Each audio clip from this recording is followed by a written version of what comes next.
শুভ সকাল বন্ধুরা। আজকে কার্তিক মাসের সংক্রান্তি।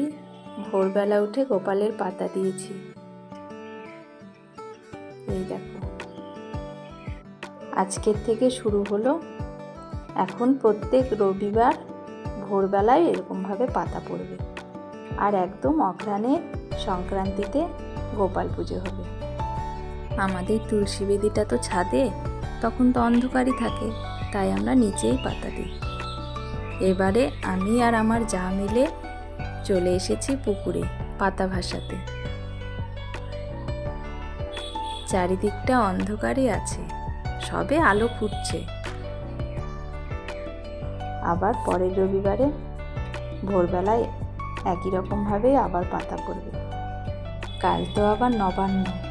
নবান্নটা কিভাবে করি নেক্সট ভিডিওতে শেয়ার করব। জয় গোপাল।